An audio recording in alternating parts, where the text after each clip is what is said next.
Okay, we are live. Hello, everybody. Welcome to Tuesday Night Movie Talk, episode 7. I think we're on now. Wow. I can't believe that. That was pretty quick. That didn't take very Seriously? long at all. I think it's 7. Let me just double check real quick. Are we on 7? Say 5 or Actually, I 6. don't have that pulled up. Oh no, it's episode 6. All right, we're on Okay. episode 6. Yeah. Well, thank you all for joining us today. I hope you've been enjoying our late night movie talks. Every week I get a group of 5 to 7 guys. They all come over to my place and we go back to the past and we watch a lot of the classics. And I really had no idea what this film was at first. Close Encounters of the Third Kind. Now, to us, that name has no real significance, does it, Luke? Have you heard about this movie before? No, it's a handful. It's a handful. It's Yeah. hard to remember. Yeah, didn't know. A lot of words to a lot of syllables. A lot of syllables. Yeah, it's a lot to chew on. I know Yeah, Close correct. Encounters is another famous film. I don't exactly know the context of that film, but I always think of Close Encounters, and I always remember it like for whatever reason, I think of Close Encounters as a romance movie. I don't know if anybody's seen the real Close Encounters. I haven't seen it before, but this is definitely really not a romance at all. Heavy sci-fi drama. And you know what? For this being a science fiction film, it's very intelligible, but I don't think it takes an entirely intelligent person to understand what's exactly going on here. They spell out the sciences and the I don't know, the complexities of, unidentified flying objects and extraterrestrials very beautifully here in an order where it's understandable and it's not too much to chew on. It's very comfortable. And, most of the film is narrative based. We follow, Richard Dreyfuss's character. He is at first he's just a simple family man. He's a simple family man. He's a hobbyist. He has some sort of terrarium in the house where I think he's got a train running, his own train tracks. It's very nice. And he has a loving wife. He has some great kids, very, very happy family at first. And everything really flips on its lid pretty quickly in this situation when UFOs start appearing in his area. And I believe he is in Indiana, like you said, right, Luke? This takes place in Indiana. Yeah, Indiana. Yeah, in the Indiana area. And just one day he's driving around late at night, and all of a sudden he's shook by a giant beaming light hovering right over his car. And this is not like, at first I thought he was being like abducted, or what's the term for that when you're like sucked up into the UFO? Or probed. Probed. Yeah, I think you were the one that kept mentioning probed when we were watching it. But That was Jordan. yeah, so he goes through this really weird situation. The car, I thought it really looked like he was like being beamed up into the UFO, but he wasn't. The car was just tripping balls. It was flailing around, and it was not just simply a horrifying experience. It left an indelible mark on him that will unfortunately drive him into sort of utter madness for the remainder of the movie. And he was not the only one to experience this extraterrestrial significant event. People all over the country experienced something very similar. And for people that found themselves in the gaze of this beam, in the gaze of these gorgeous UFOs, that you can't put your finger on if they're like evil or if they're just curious. But all of these people were left with an indelible mark, which was this very odd structure in their head. They all had this, for whatever reason, it was like a vision, a shared vision across the whole world of everyone that was subjected to this. They all thought of this mountainous structure, and it didn't make any sense. Nobody knew what to make of it, and it drove him nuts. Slowly over time, this image consumed him. He shapes it out of everything he has in his life, out of the dirt, out of mud, out of food. And you don't think that something so small could amount to being a really damaging asset or a damaging liability in a person's life. And this really was for him. And eventually it kind of leads to a sort of falling out with his entire family. And at that point, it's sort of ridiculous because from what we saw in the movie, he was kind of nuts, but this wasn't I didn't think he went over the top. He was just doing weird stuff with his food and he was talking about it and he became obsessed with UFOs. Nobody in his family really believed him, but there was definitely a following for this idea that UFOs were out there because they appeared to many people in the world at this point in time. In 1977, when this film was made by Steven Spielberg, of course, the legendary Steven Spielberg, and we we follow a mass of people that are absolutely fascinated by this, that are touched. But the funny thing is, with all of this, not exactly evidence, it's all hearsay. Nobody captured this event in film or photography. It was all kind of spur of the moment and quick. It was lightning fast. And of course, like this is a out of this world experience, seeing these sorts of wonders, right? I mean, these are the UFOs in this film are considered wonders. Like they're like natural enigmas, and that's definitely a stance that Spielberg brings to the idea of UFOs in this. They're not exactly a horror. They are an enigma. They're a wonder of the world. So they garner a following, but outside of the people that have actually seen it, there is immense pressure from the government, from the military to silence any sort of support and interest in this idea. Immense. And Richard Dreyfuss, part of the reason why he goes so mad is that nobody will believe him. Nobody will follow him here into this hell to figure out what's exactly going on here, to unravel this giant mystery that could possibly endanger the entire world.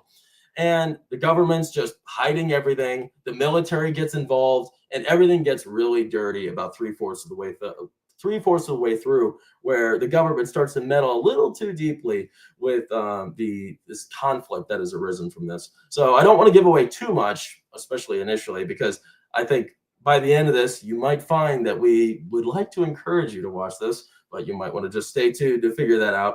But Luke, just not out of the theater, but post watching the film for your first time, it was both of our first times watching this. We've never seen this. We both like Spielberg's work a lot. He's amazing. What are your thoughts? It was interesting. I came into this. I came to your place thinking we were going to be watching a horror movie, kind of like Signs, kind of. But no, as we were watching the movie, you're right. Science fiction, like right off the top, all that sci-fi, the discover. It's like a kind of like Spielberg did Jurassic Park. They're discovering and rediscovering all this activity, and they're trying to chase it and go on adventures. And I thought it was really interesting. But I like to point out one thing: when you said he did not quite go over the top, oh, he absolutely did I say that? did. He absolutely, Wait, did I say that? he absolutely did. Oh, I'm tripping. He no, you said something along the lines of that, but he lost his mind. He as soon as he got beamed. I don't think I said that. There's no way I said that. No, you said he lost his lost his blues. I don't know, lost his cap or whatever. Said he didn't go completely crazy, completely mad. Okay. Well, I was some along the lines. Sorry, no, I put words in your mouth. But I'd say that what I got from it, as soon as he had that first encounter with the UFO, he got possessed in a way. That's what I kind of thought at first. He got possessed. He started obsessing over it and losing concentration of what really matters in his life, or what I thought at first, like his family. He lost a lot of concentration with his family.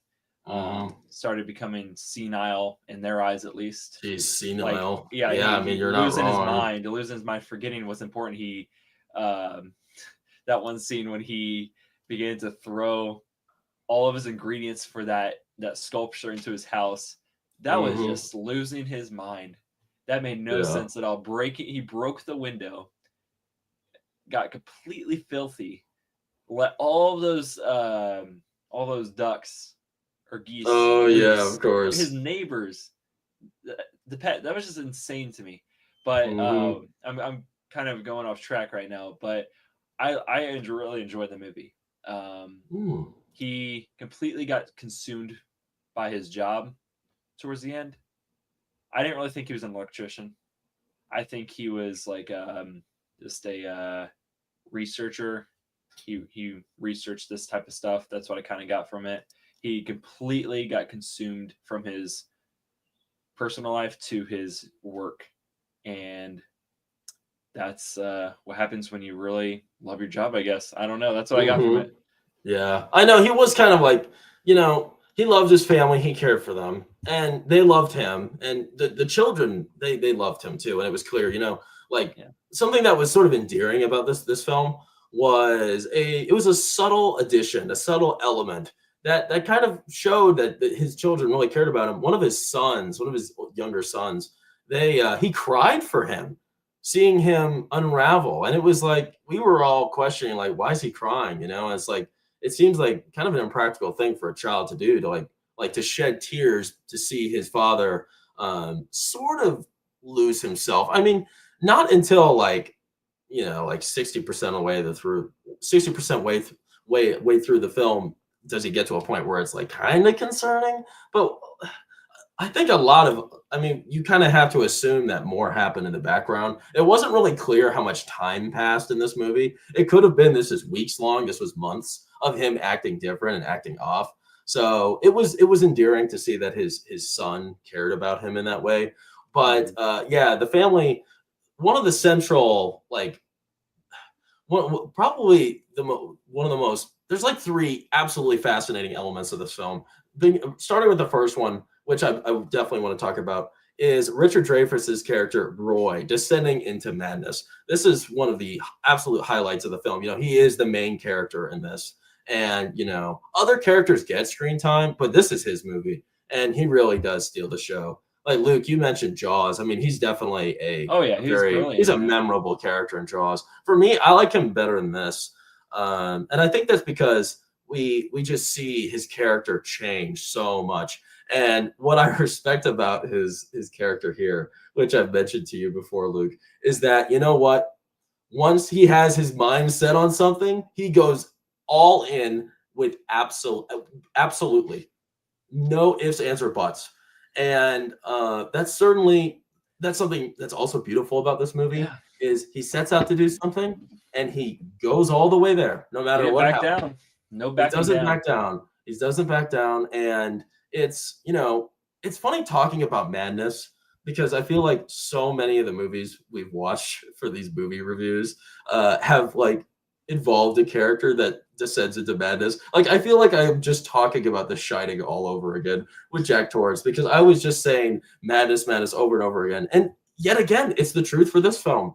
And similar to The Shining, this character, Richard Dreyfuss's character, falls into it in a much kinder sense. This is not he's not a dangerous person at all. He just becomes self-obsessed with this mound. You see this mound shape here? This is where we see sort of his peak. So he, like I said, he has this just crazy image of this odd shape, this odd structure, and it's stained his brain. He's not the only one. A ton of people around the world have also seen this, and they're all called to this weird structure. It's clearly like some sort of volcano. And in the poster, which I think this has it. Yeah, you see it there. I was really wondering, like going in to watch this movie, what was up with this poster, because it's like, what is this? So there's a giant UFO hovering over a volcano. Like, what's the story with that? And it has way more significance, by the end of the movie, and it builds up to that very well. And a lot of that buildup comes from just his inner turmoil, and slowly just completely embracing this shape and embracing the I don't know, the wonder of it. He's just absolutely enamored by it, as well as many other people. And it causes him to do some crazy stuff. Like when he makes this, he plucks, like you said, Luke, he plucks chicken wire off the fence of his neighbor's duck enclosure. He pulls out all of the plants around the yard and smashes them through the window to get into the living room here, throws bricks through the window. I mean, he goes nuts at this point. But, the build up to this, he slowly just becomes more and more odd and secluded, and he's not listening to people anymore. And it's kind of sad. It's funny. I think it's kind of funny watching it on here. They kind of, it's dramatic, but it's also kind of pulled as comedic. So I don't know. This was one of the highlights of the film for me. And this right here is one of the best scenes just in total. It shows you just how ridiculous it went. And then once we leave this scene here, he goes even further and does he goes on a a desperate wild ride to visit this space, and that just further pushes this character to his limits, and I loved it. Right. Can I point one thing out? Yeah, please. It's during this scene, right before the scene. It's so, I can't think of the word. It's not sad to me, at least, but the separation of him and his wife. He has no resentment or anger at all. She's yelling at him. He's like, "What? What?" Like he's just like he does not like he has no anger in him at all. He's just confused. He's like, "What? This is all for the wait. I don't understand." And then she just runs him over, and he's still like, just like, "Okay, back to work." And he's just so delusional. That's the we're not senile. It's very delusional. It's delusional. You're right, delusional. Not senile, delusion. He's so deluged. Like it is insane. Like it is so funny, and he's so. I like to make one more point. He's so brave. Like what Practical said. Oh yeah, he's got balls. He said he became like obsessed after coming in contact with the alien. Most people would be like, okay, I'm gonna go far away and stay away. He just keeps going. He does not stop. No fear in him at all. No hesitation. Yeah, I think continuing I like that about him. Oh yeah, like this scene here is also another familiar one where I don't think I've mentioned this before. So we get further into the story, we get to a point. We're gonna try to avoid spoilers because we want people to, enjoy this movie, but we're going to be covering a lot of the topics. So let's just say there are a lot of obstructions that keep Richard Dreyfuss and other people that are curious about finding out the truth of this very odd situation in the world. There's a lot of obstacles in their way, and he vaults right past those. Him and this other woman. Let's see, what's her name? I think it's Melinda Dillon. That's the actress. I'm pretty sure she's pretty famous. She plays Jillian, who's like another sort of victim from a UFO encounter. Her and her son right here. They encounter the UFOs, and the son's all into it. He thinks they're just big flying toys, and she's really freaked out by it. And at some point in the movie, she actually loses her son to the UFOs, and they abduct him. That's like the first abducting we see. Mm-hmm. And I really didn't think we'd see that kid ever again. But yeah, so that's another, like, the story is kind of shared between Richard Dreyfuss and her. It's very small with her. They inevitably end up coming together because they sort of have like a traumatic tie to this oddity, to these UFOs, and that inevitably brings them together. They're not actually that crazy. They go out of their way. They drive. They make the long trek to try to get to the volcano or whatever that is, a mountain. It's not really clear, and they eventually get caught. They get caught by government people, scientists, military, a little bit of kind of a mix of the three, and they just want answers. They want truth. And everything, the government at this point knows that the cat's out of the bag, and they don't really know how to handle anything. So they create this big coup. They confuse the entire city, the entire area, that there's there's like what was it? It wasn't like a plague, was it? I can't remember what it was. What like the gas? Was it like a gas in the air or something like that? It was like a forget, like it makes you forget. I forget who said it, but it's like a sleeping gas. Somebody. Well, I think that was different. I think that was something else. There wasn't. Okay, well, so they used that against just these people in the end. That wasn't something they just inflicted in the whole area. Pretty much, the government made people think that there was something really bad going on, so everyone had to evacuate. That's right. And pretty much everybody left, but Richard Dreyfuss and Melinda's character, they go out of their way to thwart government officials and whoever else to find that structure that's been stained into their mind. And eventually they get caught, and they talk to these these very intelligent people that are sort of on their side. They're curious. They want to know what's happening. And Richard Dreyfuss, my gosh, I love his compassion and his dedication. At this point, man, he's solid in this chair. He will not take no for an answer. He's very set on completing his task, and he's frustrated. He just cannot get answers. Nobody will help him out. He's sick of hearing ifs, ands, or buts. He wants yes, he wants no, he wants answers. And this was for me, this was like one of my favorite scenes. It's not very long, it's kind of quick. Do you remember this part right here, Luke, where it was sort of an interrogation? Yeah. Yeah. For me, this stuck out for me a lot. I was really, at this point, I was sold on his character. Yeah, he was trying to negotiate his way out to continue his adventure. He was trying to, I think he was trying to call him out for all the BS he was saying, all the plague, calling him out, basically saying, no, you're not wearing gas masks here, because like you saw the guys take off their gas masks as soon as they took off the civilians. I like to think of these military men as those fictional characters. I'm not sure if they're fictional. There's a conspiracy, the Men in Black, who try to evacuate and basically brainwash you and thinking that you never saw these aliens before. That's kind of what they're doing.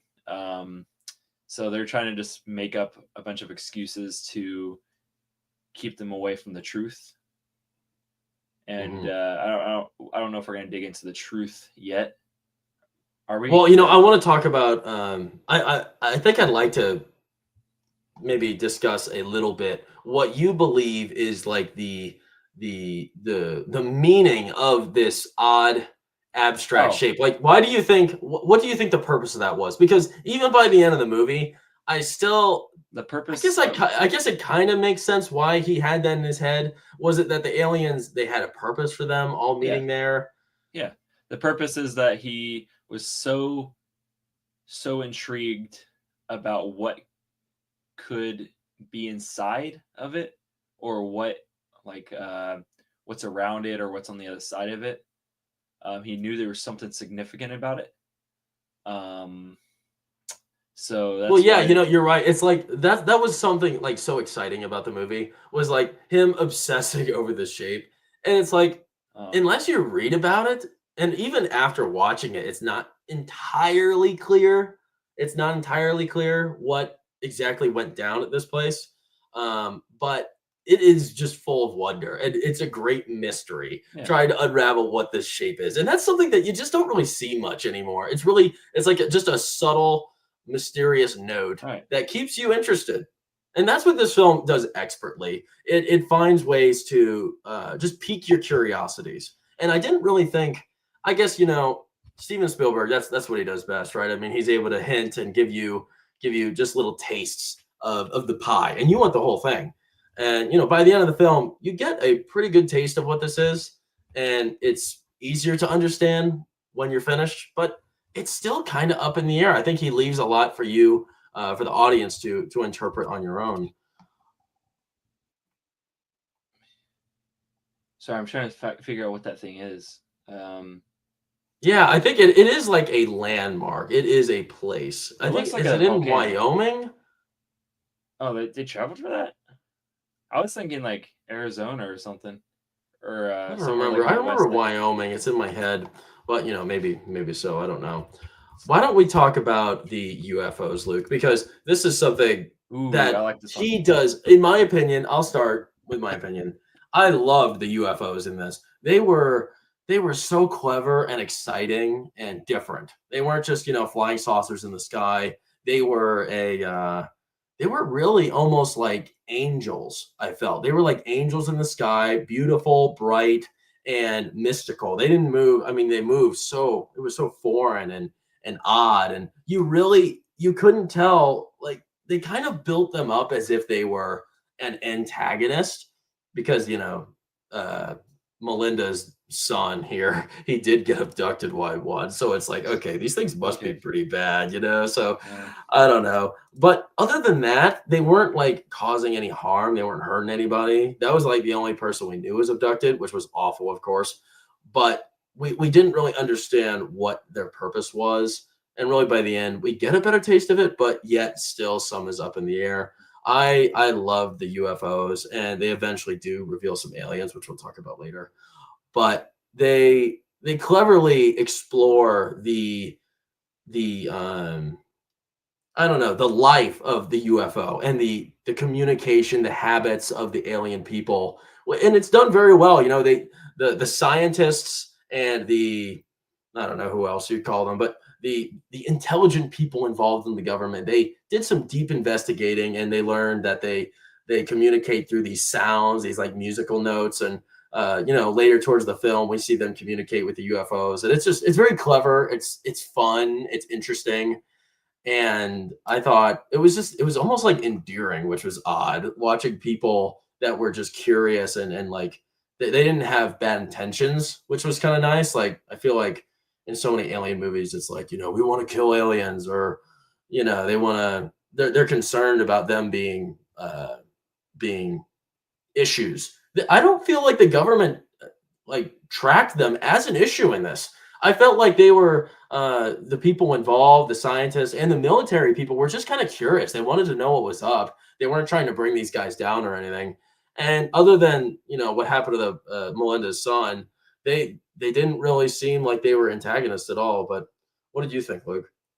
Um, I'm right there with you. I thought it was beautiful, great effects for 1977. Yes. First off, great sci-fi images. I like to think of this as the mothership. I like to think that they abducted all of those people to get everyone's attention and bring them all together, like this scene. It really showed the non-hostility and the peace that they were trying to show. I did pick up on this. They communicated with 5 different musical notes. Okay, good.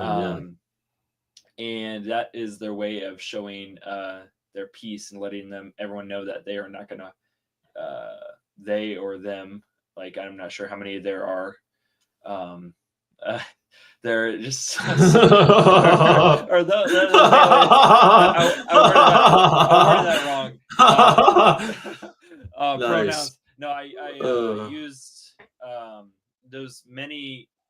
I know we're not going to talk about all the aliens, but there were multiple, a lot. Oh yeah. There were there it was plural, many aliens, and then but there was one. I'm not going to describe it yet, but there was like a mother or a leader alien coming out to show its true form to say, "Hey, we're here.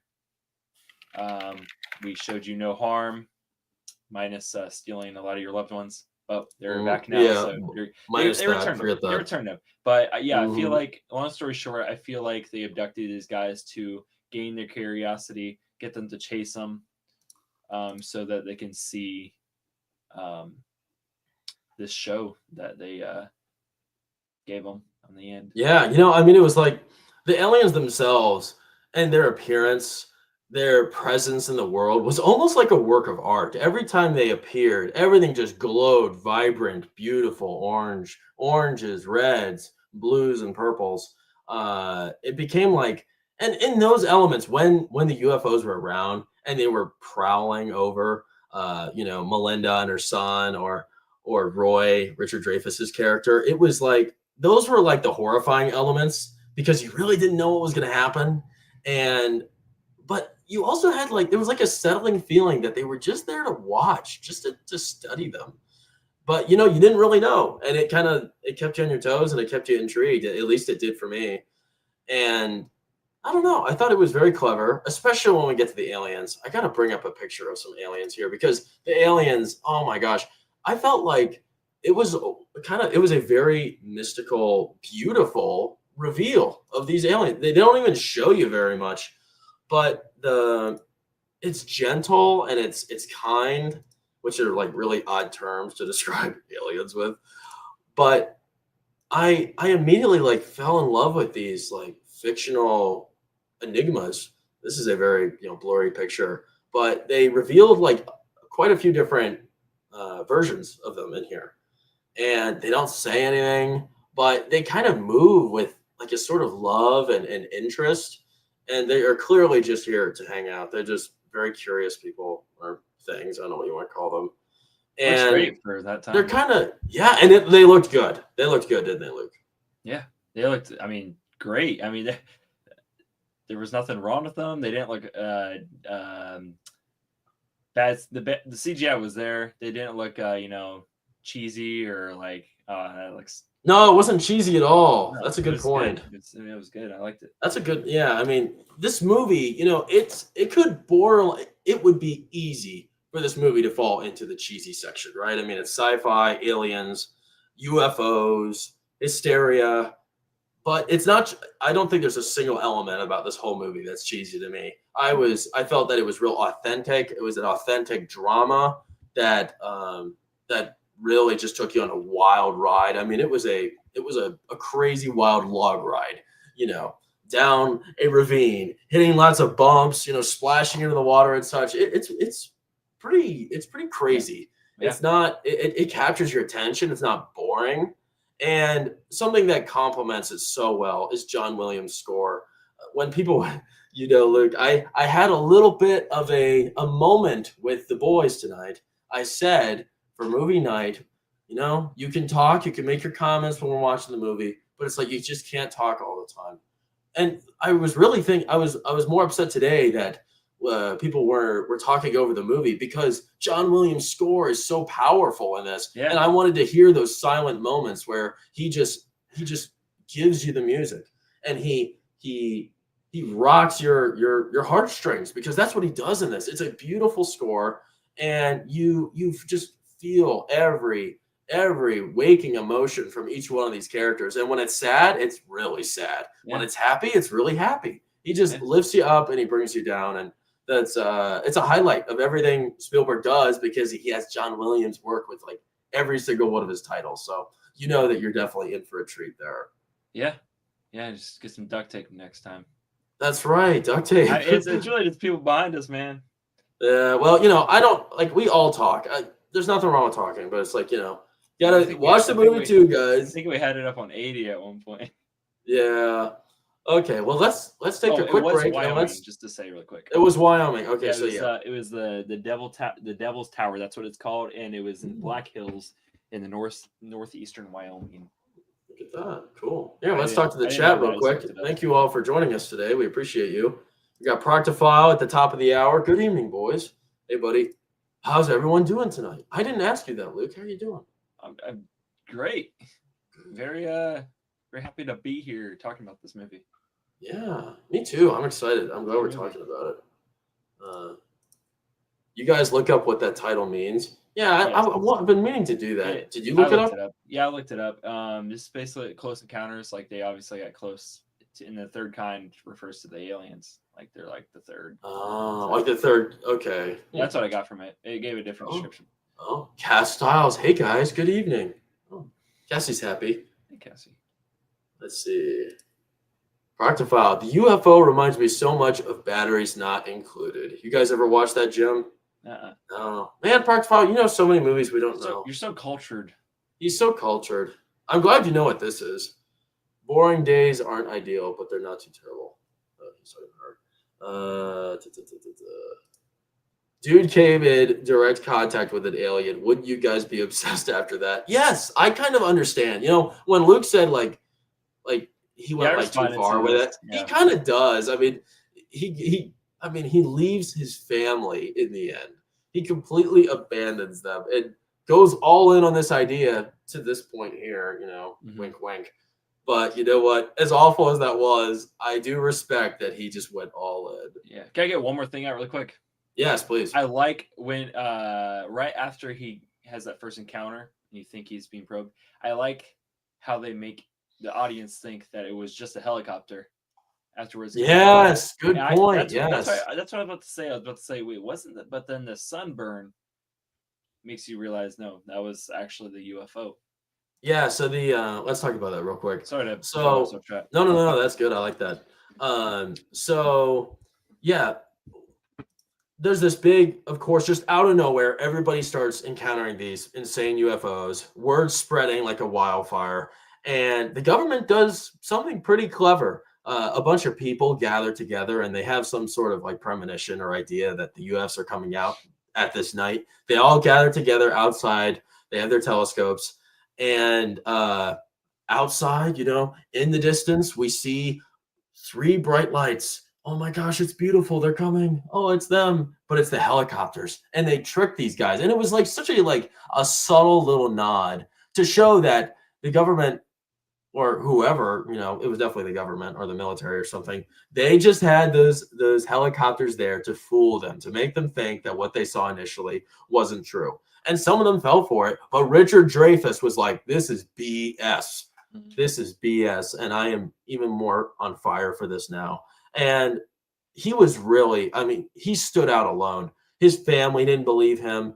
Really, the world didn't believe him. People in his city, they kind of scoffed at him. And, when he had his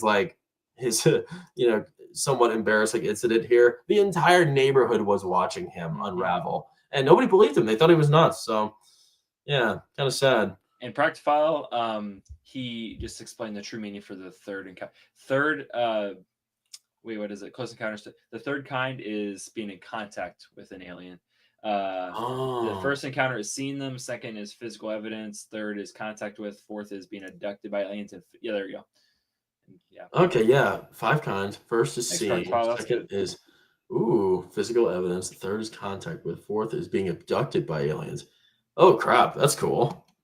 I saw that. So when we were looking up this movie, we saw that there was also a Close Encounters of the Fifth Kind. Yeah, I saw that too. Actually, if they want to just keep making sequels, I guess they could do they could maybe do Close Encounters of the First Kind or Close Encounters of the Second Kind, Close Encounters of the Fourth Kind. Yeah, they could do all of those. That'd be kind of a clever way to title them, but please don't. Whatever you do, don't do that. Let's see. I saw Brown Eyes was in the chat. I want to pull his chat up. No, you're reviewing a movie I haven't seen, embarrassingly enough, as how big of a classic it is. So good, you recognize it. Geez, I don't think anybody in our age range would know what this is, do you? Unless they're just a hardcore Steven Spielberg fan. Yeah. Yeah, I think it really flew under my radar. I've never heard of this. We're going to talk about our favorite Spielberg movies kind of soon, too. Nikola Tesla believed that angels were extraterrestrials from Venus coming down to spread the word of Jesus. Oh, interesting. He was a weird guy. Yeah, I don't know much about him. All I know about Nikola Tesla is what they showed me in The Prestige. That's all I know. You can read all about it. His autobiography, The Wall of Light. Very nice. With how disconnected people have gotten nowadays, I can imagine more advanced aliens having to travel to a whole other planet just to find someone to hang out with. Yeah, that's facts. Yeah. Yeah, it's rough down here, aliens. Don't just leave. Everything after that is rated R. Yeah, you're talking about this? Yikes. Yeah, I believe that. Oh, Cass hasn't seen this one. All right, Luke, would you show this to her? Would you? Yeah, for sure. I mean, it's a good movie. I think you know what? It's a sci-fi, but it's not like a nerdy sci-fi though. Yeah, it's a great harmless, very harmless alien movie. Yeah. Do you think talking about aliens, because there are tons of alien films, of course. Do you think this is like a pivotal entry into the world of UFOs, aliens? Yeah, they did it, and they did it good. This is the OG alien movie, I believe. At least the It's not. I looked it up. What's the first best one? It was what is it? Forbidden Planet. That's sort of like the big famous one. Forbidden Planet, 1956. It's not UFO focused, but had a lot to do with alien life and space travel. The Day the Earth Stood Still, 1951.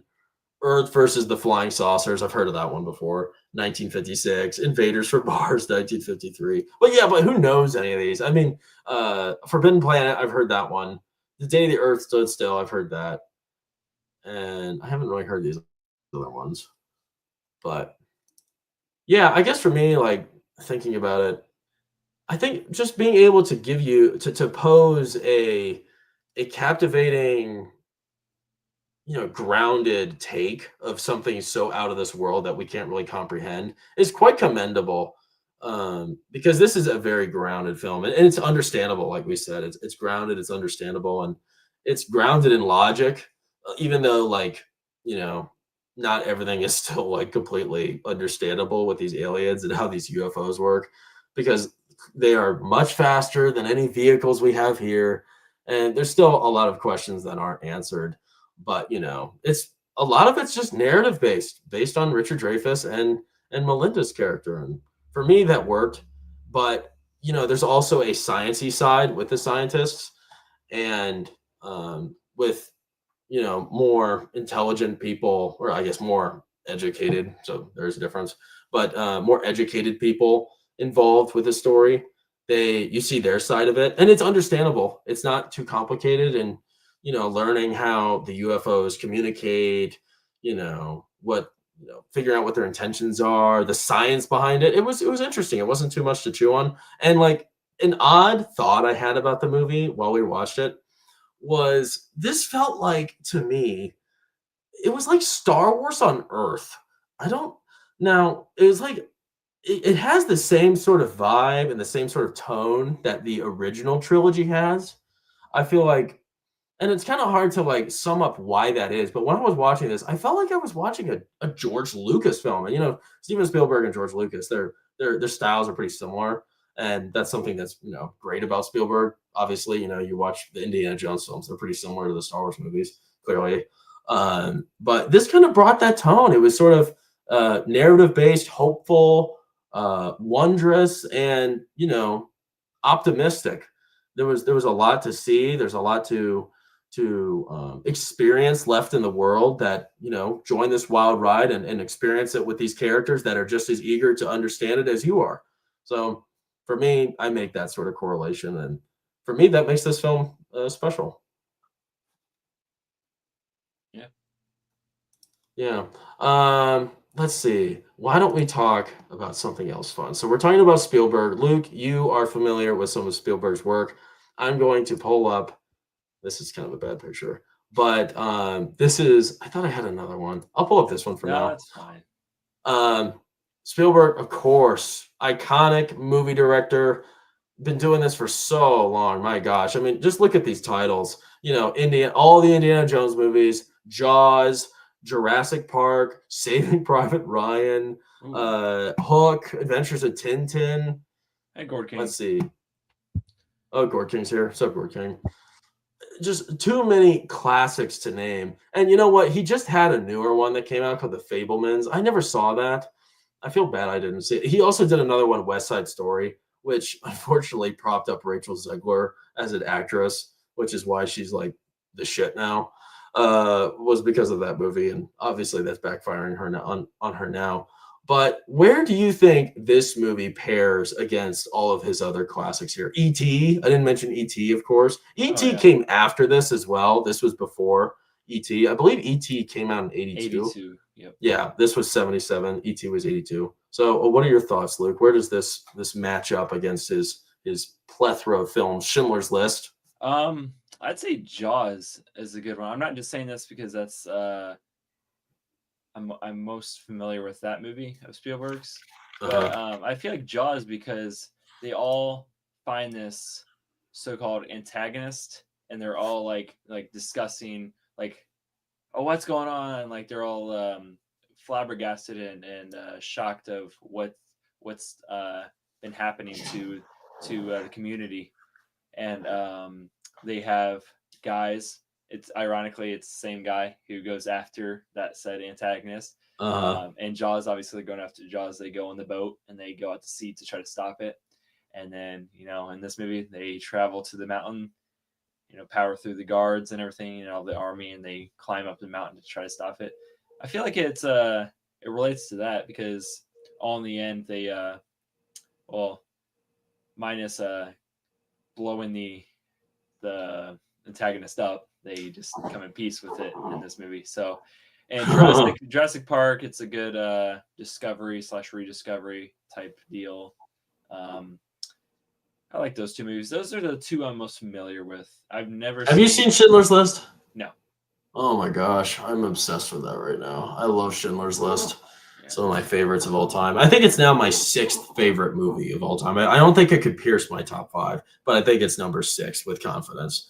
Absolutely love that. I'd love to do a video on that, but that would be a sad stream. That's not really a happy, fun stream. But okay. Well, where would you put that? Like out of the Spielberg movies you've seen, you put it like Ooh, second best, I third would give best. that. I give it top 5, definitely. Top 5. Okay. I'd give Jaws number 1. That's always been a classic in my life. I'd probably give Jurassic Park, the original, number 2. Maybe E.T. number 3, and then I'd say just by default I put Indiana Jones number 4. I'm sure it's a wonderful movie, and then Close Encounters because I just saw it. Dang, on the bottom. Yeah, I mean it's still top 5. I mean it's a good movie. I give it a 8 out of 10. Oh, he also did Ready Player One, which is a big one. Oh, really? Which is an odd one, odd choice. Oh, I'd put it, back at 15. I'd say for me, Schindler's List number 1 without a doubt. Schindler's List for him, and then I'd probably put Saving Private Ryan second. Then, I love The Terminal. I don't know if you've ever seen The Terminal with Tom Hanks. That might be my third favorite. The Terminal. No, I like this more than The Terminal. This is number 3 for me. This one, gosh, I forgot the name already. It's so Close Encounters of the Third Kind. That's number 3. So Third Kind, it's my third favorite Spielberg film. Fourth place, I would probably put. I didn't really care much for Jurassic Park, and honestly, I wasn't a big Jaws guy.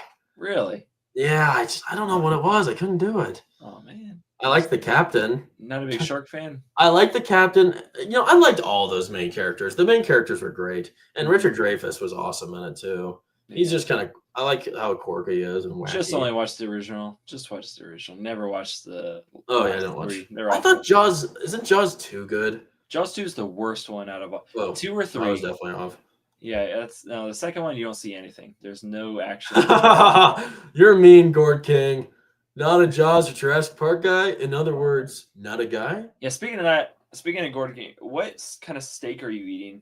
While he thinks about that message, just keep going because that's steak. Yeah, he said he's enjoying a steak right now. Oh, he said he's enjoying a steak. I'm a big steak fan, so just want to find steaks out. Are good. Steaks are good. But yeah. Anyway, where were we? We were at Gord King saying that his before that he said his least favorite was Jaws. Oh yeah, Jaws. Oh, so, obviously it's a classic. I don't exactly get the hype for it. Ooh, ribeye. Reverse seared. Okay, sorry, I'm geeking out about steaks over here. He's eating a ribeye and he reverse seared it. Oh, that's weird. Never heard of that before. Dang. I hope he's watching the Minecraft movie while he's doing that. That'd be cool. Probably not. Yeah. Don't hurt me. Don't hurt me, Gord King. I'm a big Indiana Jones guy, but I don't know. For me, those have never really stuck out. They haven't exactly been titles. They're titles I enjoy, and I rewatched, I think, 2 of them in theaters a couple of years ago. They're re-releasing them yet again. So that's cool that people get to see them in theaters. Of course, the last Indiana Jones, everybody hated that one. Kind of reasonably so. What's her name? Phoebe Waller-Bridge was absolutely insufferable and terrible and destroyed the movie. But I didn't necessarily have a problem with him as an older guy in that, except he was just kind of, I don't know, he was pretty much just dead and uninterested. I didn't enjoy that, but I don't know. Are you an Indiana Jones fan? No. No? Nice. No, I never got into that. I probably should, but just never had the time to watch it. So going back to the main movie, what do you think were what were the elements of the film that didn't work for you? Do you have any complaints? Are there any negatives you want to let people know before they go check out this film? They were, let me think. They didn't show a whole lot when it came to the abducting. And that's fine. But they were very quick with a lot of the scenes. The whole splitting up. After she took off to her sisters, you never saw or heard of any of them ever again. You don't know. Wait, who are you talking about? His wife and kid. You don't. Oh yeah, he has 2 kids. Yeah, they all completely. You know what's Yeah. funny? The movie gets so much better once the whole family's gone. It Yeah, gets way better once they 'cause, leave. I know he was the crazy one, but they were just kind of holding him back and everything. So I know it's not I really feel the bad. best. It's not the Yeah, best lesson. I actually thought that was kind of hilarious. Like yeah. he Getting the milk abandons and his just leaves. family, and then just we completely forget about him. Yeah, And he ends up kind of being interested in this other woman as well. And it's like, yeah. did we not forget he has a wife and family What back does it? home? I mean, it kind of looked like he was kind of just using her because as she was trying to come onto him and everything, he was just like still focused on the UFO. Oh His yeah. eyes were open while she was kissing him, and he was just staring Uh-huh. off to space. You don't do that if Uh-huh. you're interested. So yes, he did. They did. He did have an affair, but it really didn't like go anywhere. Yeah, no, it didn't at Just all. showing that he's a not a very faithful dude. That's all that came Yeah. out of that. I was like, something I loved about the movie was I loved how bewildered he was by UFOs. I mean, he was just so interested and Yeah. so enthusiastic about UFOs. Reasonably so. Like Proctophile said here. Like how would anybody not just be Right. completely obsessed with it? It's And space. I know some the guys we were watching it tonight. They were like, why is he obsessing over this? And it's for that exact reason. It's like this is like it's so unfathomable that you can't even really you can't even determine how you would react in this situation and what it would do to you because it's just that massive. It's awing. Yeah, it's awing. I think for me, like thinking of negatives, hmm, I can't believe I'm saying it. I was thinking about it earlier. I couldn't really think of anything. I Just don't have perfect any movie. complaints. I loved seeing the aliens. They didn't give us too much. I thought they gave us just enough. It was just right. And we got to see it was a very exciting display from them. I loved the display from the UFOs. I think it was a great mystery throughout the whole film that, we desperately wanted to be unraveled. And it was pieced away for the audience to chew on very gracefully. Didn't feel like too much or not enough. And I liked his chemistry he had with Melinda's character. I liked the story of them coming together and forming a friendship. And I loved the drama and the the not torment, but the let's see, what's a good word? The turmoil that Melinda had after losing her son. I thought that was powerful. She literally has nothing to lose at this point, seeking out these UFOs and seeking answers. So her going all in makes total sense. Hmm. And I loved the science side of it as well. I thought they did a great job summing all that up for us in an understandable fashion. And then the UFOs here were just so cool. So yes, I think for both of us, it's definitely a recommend. Are you recommending viewers check this film out, Luke? Yeah, of course. Great. And there's nothing to skip. It's PG. It's appropriate. It's good for all ages. I think kids would even kind of like it too. I think it's Yeah. a good, it's a good entry into sci-fi.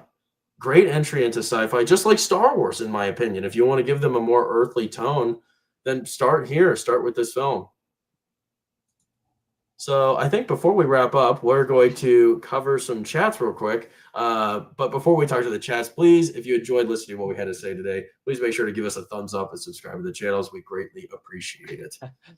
Let's talk with the chat though before we go. Gord Kings likes your wordplay. Yeah, the torment one. Yeah, okay. Sometimes I say the wrong thing, Gord King, but you know what I meant.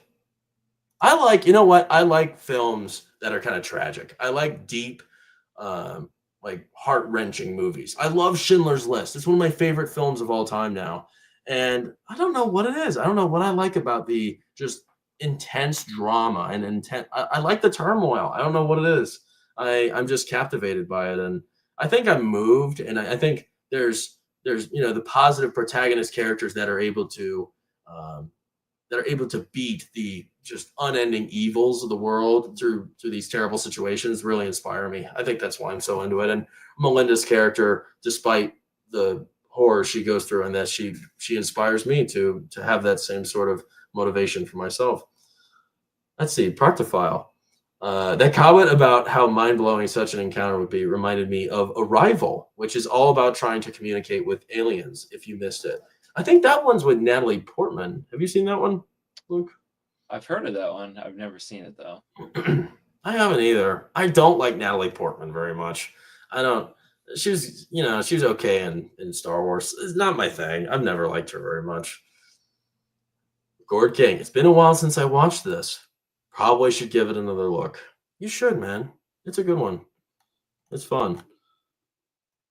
All right. Gord King gives us his top 5. Top Spielberg films for me: Saving Private Ryan, Jaws, and Last Crusade. Okay, so top 3. Okay. Man, this isn't even on the map.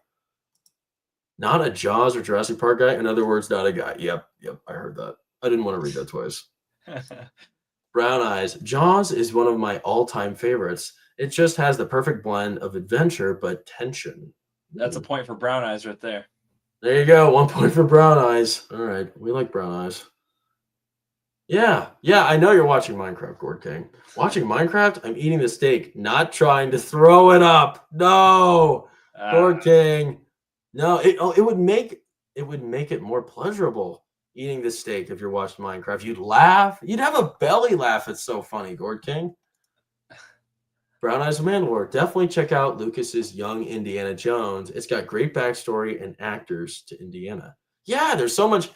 I've heard so many things about Young Indiana Jones, and like I guess Young Indy, like this was a show that was I think put on by ABC a long time ago before Disney's acquisition of Lucasfilm and before Bob Iger was even a part of Disney. It was I believe he was the CEO of ABC, or he had some executive position there, and he greenlighted Young Indiana Jones, even though it was kind of like it was determined that it wasn't going to be a very profitable venture. But he respected George Lucas so much that he said, you know what, just keep it up, keep going.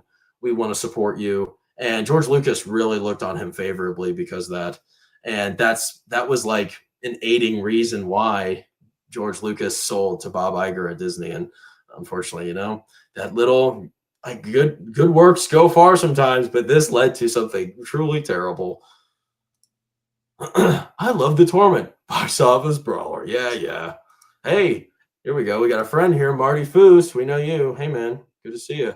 Hey, this Marty. Is the best movie. Man, I'd love to hear your thoughts about this, Marty.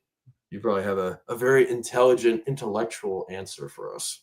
So if you want to text us in the chat and tell us, that'd be cool. Yeah. Arrival has Amy Adams. Gosh, what's the one with Natalie Portman? She's in one too. Gosh, I'm not sure.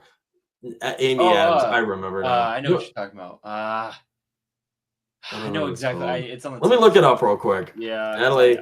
It's gonna bother me. Natalie Portman movies. Just type in Natalie Portman. Annihilation. Annihilation. That's right. That's what it is. Arrival's Amy Adams. Thanks for the correct, Gord King. But he says that, not gonna lie, I think that movie is wildly overrated. Yeah, I'd say so. I've heard too much about it. Proctophile, please. Arrival stars Amy Adams. Suck it up and watch it, man. Genuinely super cool. Hey, Brown Eyes is happy you gave him a point, Luke. And Gord King gets 2 points. Oh, look at that. Marty's got the notes. Yeah, why don't you perform them, Luke? Is it French? No, remember, this is the notes that the UFOs communicated. They don't say anything. It makes it sound like I can't just make a tone. It's they don't. Yeah, I don't know what it is. Re mi do sol. Yeah, but it's like a sound though. Yeah, I don't know. Sorry, Marty. You'd have to perform those live for us. I don't remember it already. I did love the tune that they had though. I'm surprised it didn't get stuck in my head. I thought it would. Gord King. I've seen Arrival twice. Did a stream on it with another YouTuber, Pops. I haven't heard of Pops. It was a fun discussion, but we basically came to the same conclusion.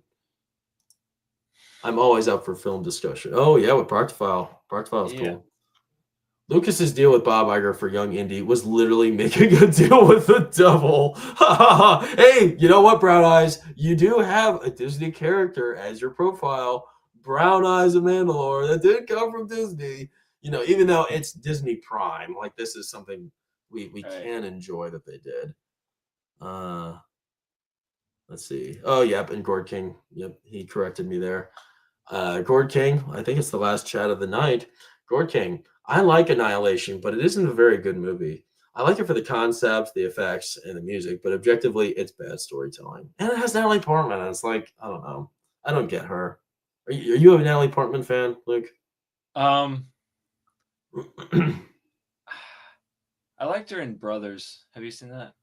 Mm-mm. It's with Tobey Maguire and Jake Gyllenhaal. Oh, yes. I love Brothers. Yeah, that was a good Oh, movie. my gosh. Yeah, I'd be so down to do I a haven't seen that Brothers in a while. stream. That That's was a hidden gem, everybody. Brothers. If you love Tobey Maguire, you love Tobey Maguire's Spider-Man, that's peak. If you want to Toby. watch true Bully Maguire, watch Brothers. Oh, man. Reasonable so, though. It makes sense why he's a bully in this. Yeah, absolutely. Oh, my gosh. What a beautiful film. Beautiful yeah, I mean, he's film a about PTSD and yeah. He's battling so many demons inside himself, and big time. his wife and his wife does something with his brother Jake Gyllenhaal. Save it for the stream. Yeah, I think we'll have to talk about that. Yeah, that might be a good one for next week. I'd be kind of down for that. I would be It'd switch things up. Yeah, we should impersonate like with Tobey Maguire. You should make. Oh yeah, you know what I did? Oh, I love that idea. I'm down, man. We definitely need to talk about that. Yeah, that'd be hilarious. Oh, good choice, Luke. Good choice. Quickly, just because Gord King brings it up, best Jake Gyllenhaal movie is Nightcrawler. I love Nightcrawler. Is that what Have you seen that? Bear? Mm-mm. Like I don't know what you're talking about. Movie? Like with that bunny? Oh, no, that's Donnie Darko. Oh, never mind. I don't know what bear you're talking about. Is there a bear in that? The bunny. Oh, bunny, yeah. Yeah. No, I love Donnie Darko. Never seen gosh, I do like Nightcrawler. That one's great. It's probably his best one. I don't know though. Donnie Darko's up there. It's kind of hard to beat Donnie Darko. Let's see. Brown Eyes. Hey, no fair. Mando used to be cool, but I don't like it anymore. I just find the username funny. It is. I like it. It's nice to see. This was at a point in time where I didn't know much about Pedro Pascal, and I thought he was really cool. And I still like, everybody dogs on him, and I do understand it, but I think I've actually liked him in everything I've seen him in. Gosh, Last of Us season 2 looks like dog right now. Oh my gosh, I'm so glad I'm not watching that. I don't think anybody could force me to watch that. It looks putrid. But and he's pretty much just getting, his balls clipped off in that show, which doesn't surprise me. I guess the games go the same way. I never played the second one.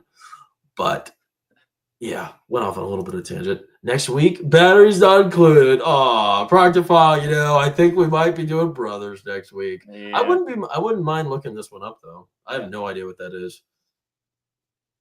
All right, we're gonna finish up here. Let's see. Gord King, Donnie Darko is good, but some of it is nonsense. No, don't say that, Gord King. Not none. Well, it is kind of nonsense, but it's fun and it's interesting.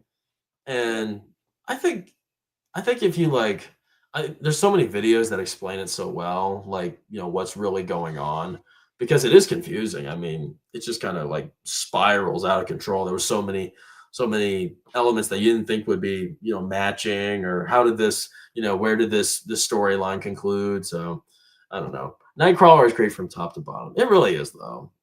He's awesome. I love Jake Gyllenhaal. He's one of my favorites. Pedro was pretty funny in The Unbearable Weight of Massive Talent. Exactly. I loved him in that. He was hilarious. I think Pascal is just a meh actor. Does his job, but nothing great. I'm so worried about him in Fantastic Four. Oh, come on. Worried. Just have faith. I don't know. I heard they revealed some stuff that I didn't like, and now I'm totally uninterested. I'll tell you about it later.